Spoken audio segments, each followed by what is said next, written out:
Victoria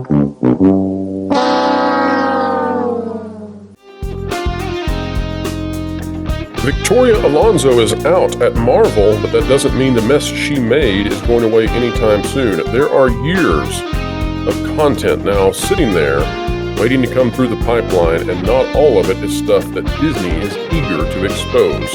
We'll take a look at one such item coming right up.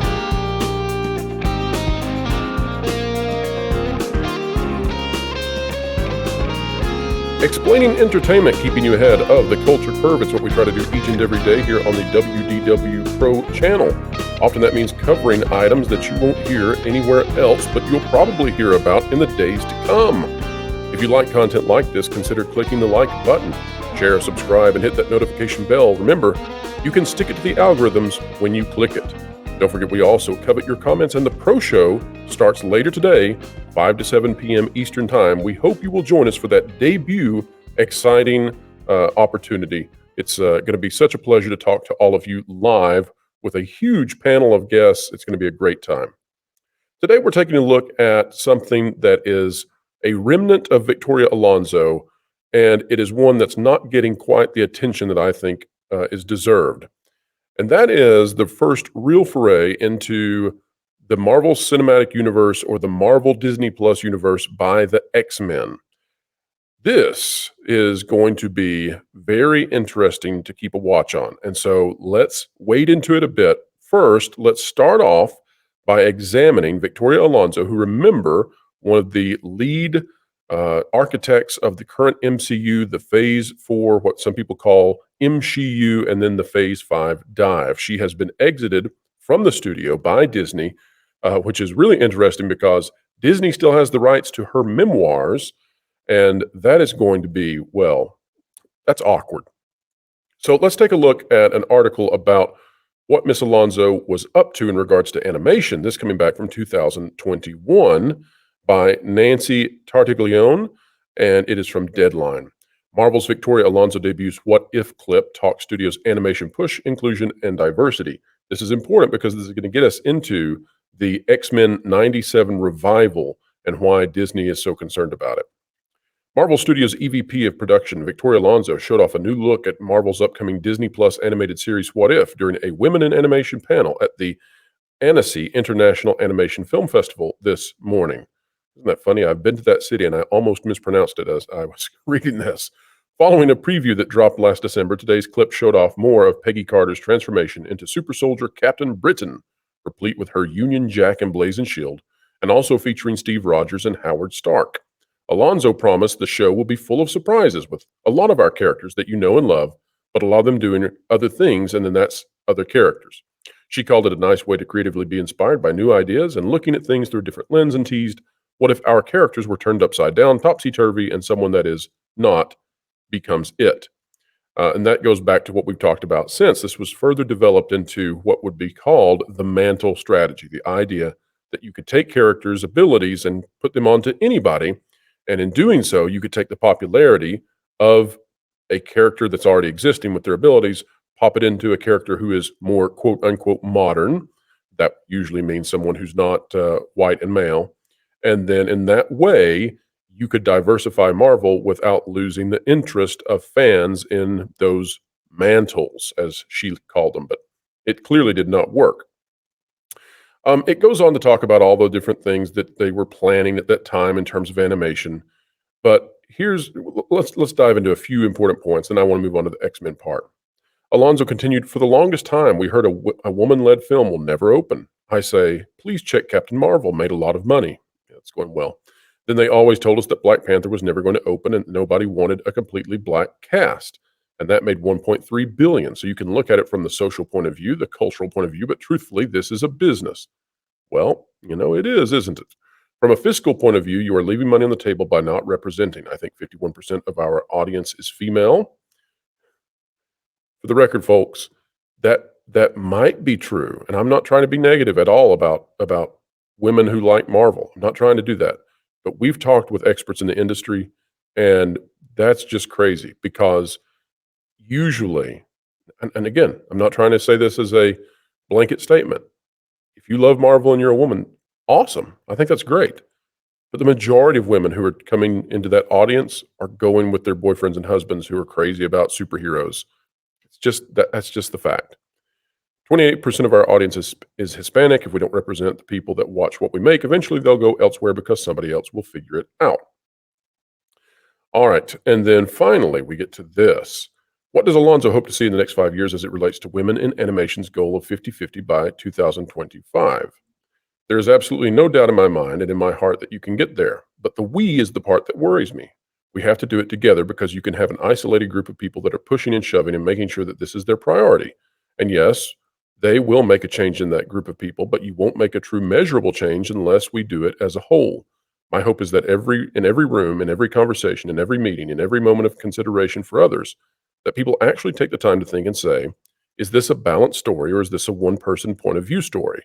It's okay to have one point of view clearly, but what's important is that if your lead is of a certain type, that doesn't mean that everyone around is the same. Alonso noted, and here's where I think we get a glimpse into how she really views the world. When I walk into a room, I do a head count of how many women. If there's only 3 women in the room and there's 17 men, I usually make this comment. Oh, there's a lot of men here today. Is it passive aggressive? No. You can take it that way if you have a dirty conscience. It's really calling it what it is. It's my reality, but I'm 15% of that equation. Still, at this level, it's still not 50-50. I also don't want a room full of women. I truly believe balance is good. The male, the female, and the other, all of that is good for us. Is it possible? Yes. Is it erosive and tiresome and an everyday chore? Yes. Do you have to stay committed every hour of the day? Yes. Now, I'm not here to argue that we should aim for monolithic workplaces. I think that's crazy. Workplaces should not be fully staffed by men. Content creators should not be fully staffed by men. But I do want to recognize that aiming for 50-50 seems to me to be a psychologically and pragmatically useless endeavor. In fact, it may be harmful. And the reason that I would say that is because if you look at the marketplace and if you look at the workplace, which individuals are most likely or more likely to not be involved in the workforce per se? And if you just look at it from the standpoint of the biological sexes, you'll find that women at a percentage level are naturally going to be less involved in the workforce for one main reason. If we look at personality traits, we will find that women as a whole, okay, and again, there are many exceptions to this, but as a whole, women tend to be far more agreeable and far more nurturing than men. It's not close, and it's documented in all kinds of psychological literature. That's not to say that a man can't be nurturing. That's not to say that a man can't be very open and agreeable, but women tend to be better in those areas. And so when there are infants and when there are elderly parents or elderly relatives who need to be cared for, then it tends to be, and it doesn't have to be by much. Maybe it's by 5%. I think it's more, but let's just play with that number. If it's 5%, that it's more women who stay home to take care of a small child or an elderly relative, then at the societal level, you can see how that scales up to be a huge difference in the number of men versus women in the workforce. And so then when you take that and you say, okay, we're going to use Marvel as an example. Well, if you're working at Marvel, then probably the most aggressive individuals in terms of career climbing are going to be at Marvel because it's a premier place to work. And so that means that you have to submit huge amounts of hours to rise up, ideally, in that studio. Otherwise, you wouldn't be working at the best of the best. And the problem there is that oftentimes that's not something that women are either interested in doing or are able to do because they want to take care of children, have a family, take care of an elderly relative. Again, going back to that psychological difference where women tend to be, on average, more agreeable and more nurturing than men. Is it a bad thing? No. Is it a good thing? Well, it just is what it is. And so I'm not making a comment one way or the other. I'm also not disparaging any man who wants to stay home and take care of the kids. Great, cool. But if we're trying to aim for 50-50 in the workforce, well, that's going to be I don't see that as being a positive goal to attain. And so if that's not a goal that's worth striving for, well, it's certainly not a goal worth striving for every hour of every day. And that comment is what gave me pause. The idea that this would be the thing that you're staying committed to every hour of the day seems problematic if your job is in actuality to produce the very best special effects, narratives, and animation possible. Now, talking about who Victoria Alonso, and remember she was over animation as well, which is what the X-Men '97 is, and is supposed to be coming out later this year. Let's look when it comes to this diversity and inclusion, who Victoria Alonso was handing the reins over to in regards to these franchises. If we take a look at this article from out.com by Mikkel Street, we will see the showrunner for X-Men '97 is Beau DeMayo. And you can see the title there. And it says, with so many streaming services, there's an unending amount of content to consume. And when you do, there's often not enough time to get to know the people behind it all outside of a few marquee names. Well, if you haven't been introduced already, meet Beau DeMayo. About a month ago, DeMayo's name started ringing major bells publicly as rumors swirled that he had been tapped to rewrite Marvel Studios' upcoming Blade film, and anticipation is high for the project, and according to sources, things weren't going well. DeMayo was brought in as a savior. And while that's quite the bet, it's a result of the showrunner and writer putting in the work over the years. We go into information about Beau DeMayo. Here's a key thing to know. Everyone has a sad story, but like X-Men was my way of kind of making sense of this weird family where no one resembled me, but yet we weren't blood, but we were supposed to be family, he told the Direct. And note that he is now the showrunner for the animated series, for the beloved animated series being rebooted on Disney Plus. And by the way, this is one of the first articles we did on that Park Place, talking about how the ratings for the '97 show were so good that it shocked Disney into doing this. You've probably seen or heard of something he's worked on. Beau's resume is extensive. Recently, he worked on projects like Netflix's The Witcher, which he served as a producer and writer on. And Witcher, well, that has some issues, eh? He also was a writer on Disney Plus's Moon Knight, bad ratings. Before that, though, he worked on projects like The Originals and the League of Legends short films. He also did Star Trek Strange New Worlds for Paramount Plus, serving as a supervising producer. Talks about his favorite movie. This is interesting. So your showrunner for X-Men, get ready for this, has an OnlyFans, and it's free. But before you get too excited, he isn't publishing any of the most risque content. He operates an OnlyFans account that allows him to be a little freer in what he chooses to post. Just because it's not fully explicit doesn't mean it's something else. He says he is over the shame. As far as his next confirmed project, the writer and showrunner is the executive producer of X-Men '97, an animated show set to hit Disney Plus in 2023. The series, which is his main focus right now, comes in addition to 2 non-Marvel feature projects he's working on. All right, so all of that's very interesting, right? Well, let's get to the point. And the point is this, that Victoria Alonso was very interested in things that perhaps were not based on meritocracy, based not perhaps on the market response, because, well, we see now Marvel has collapsed. They have pushed everything back. They have delayed everything. Quantumania is a financial flop. The only financial success for Marvel inside the Disney umbrella, not Sony, for the entire Phase 4 was Doctor Strange: The Multiverse of Madness, itself simply riding the wave of Spider-Man: No Way Home. Everything else lost money, and that's not manageable.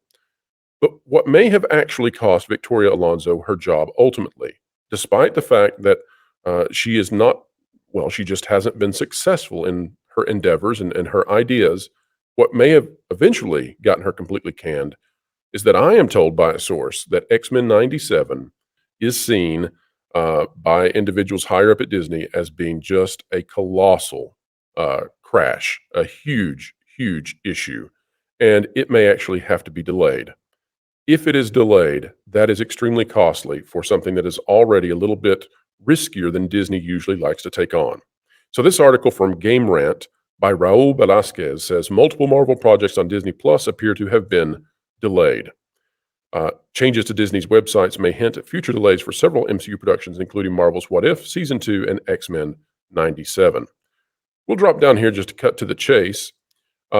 Nevertheless, leave it to Disney itself to spark fan speculation. Over the last few days, some Reddit users noted that previous premiere windows for content like Marvel Studios' What If or X-Men '97 are absent, It pretty much applies to everything as they reconfigure it all and scramble to fix things. But here's a key thing I think is funny. For viewers interested in Echo, Ironheart, and Agatha Coven of Chaos, any delays won't be much of a surprise by now. However, a potential pushback to next year was not on the cards for the two animated series. Specifically, Xmen 97 showrunner and former Witcher writer Beau DeMayo had said on Twitter that the X-Men would return in 2023. By the way, I said that in February before all this fell down, so who knows if that's accurate. Telling fans he'd be the first to know if any delays were to take place. Folks, here's what's really happening. It's going to be very expensive. All of these shows being delayed is very expensive. It's also, they're being scattered out so that they can manage the expenditures and slow down the cadence of the content. But when it comes to the animated stuff, redoing animation is very expensive. And there's no reason to delay animation. There's no reason to redo animation unless there is great concern of the damage it could do. Marvel is depending on the X-Men to carry them in the next phases. They need a resurrection of the X-Men because they need a resurrection of Marvel. And if the animated series comes in and does to the X-Men and Marvel what all of the Star Wars stuff has done to that franchise, in other words, kills the enthusiasm of fans by making them believe that Marvel doesn't know what they're doing, that's a huge issue. And based on the fact that Victoria Alonso seemed to have other interests in mind, and given who she's handed this over to, given that track record, separate that out from the personal life, put it completely on the resume, you start to say, this could be a huge problem.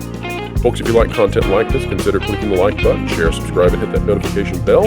And wherever you are, whatever you're doing, keep learning, keep growing, and keep having fun.